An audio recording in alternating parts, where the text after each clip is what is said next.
Hi dental fans! In today's video, I'm going to explain what a dry socket is, some of the reasons why it happens, and ways to avoid it, and how to treat it. Hi, I'm Dr. Rich, a general dentist with over 20 years of experience. On this channel, I'm helping you learn about dentistry and teeth so that you can have a very nice smile. Please hit the subscribe button so you don't miss my weekly dental videos. In simple terms, dry socket means that the extraction socket after you have a tooth pulled is empty. There's no blood clot and you can see the jawbone. The technical term for dry socket is alveolar osteitis. Without the blood clot to protect the jawbone, the bone will become very painful. The pain usually starts about 3 days after having a tooth removed. It's not a serious condition since it's not an infection, but it really hurts and it takes longer to heal than normal. So why does dry socket happen?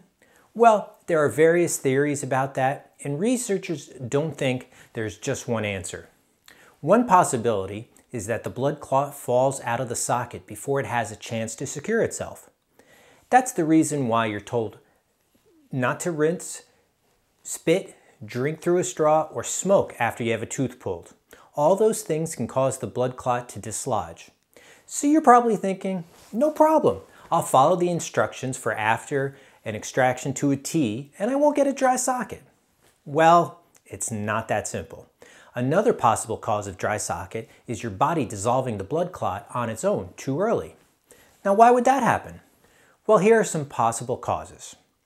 If it was a difficult tooth extraction, especially if it was a surgical extraction, you are more likely to develop dry socket. If your dentist is inexperienced in extracting teeth, you are more likely to get a dry socket. If you had an impacted lower wisdom tooth removed, you are more likely to get a dry socket. If you are a woman, you are more likely to get a dry socket. If you are a woman taking birth control pills, you are more likely to get a dry socket. If you are a smoker, you're more likely to get a dry socket. If you have a pre-existing infection, like an abscessed tooth or gum disease, you are more likely to get a dry socket. If you are over the age of 24, you are more likely to get a dry socket. So now you're probably thinking, I'm doomed. I'm going to get a dry socket if I get a tooth pulled. Well, it's not so bad. You only have a 5% chance of getting a dry socket after having a tooth pulled. The chance does go up to 37% if it's a lower wisdom tooth. Hi there. Hope you're enjoying the video. If you are, please hit the subscribe button. It would really help me out. Thanks very much for watching, and let's get back to the video. So what can you do to decrease your chances of getting a dry socket? Well, one way to reduce your chance of getting dry socket is to rinse with chlorhexidine the day you get your tooth pulled and for several days afterwards. Chlorhexidine is a prescription strength mouthwash, also called Paradex. Studies have shown that using it can reduce the chance of getting a dry socket by 50%. The downside is that you need a prescription from your dentist for it, and it will stain your teeth. But don't worry, the stain cleans up easily at your next dental cleaning. Lastly, let's talk about how to treat dry socket. Unfortunately, there is no great cure for dry socket other than time.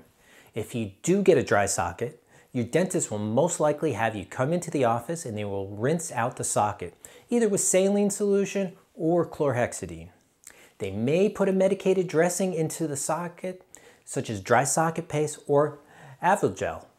The medicated dressing doesn't help the dry socket heal faster, but it usually helps to deaden the pain from it. They will most likely give you a prescription for a strong painkiller as well, so that you can get to sleep at night. I know some dentists will try to get a new blood clot to form in the socket, hoping that that'll make it heal faster. The downside is that it makes the socket hurt even more, and it's debatable if it heals faster. Usually, whatever way a dry socket is treated or not treated, it takes about a week to heal. It's best to try and avoid getting a dry socket.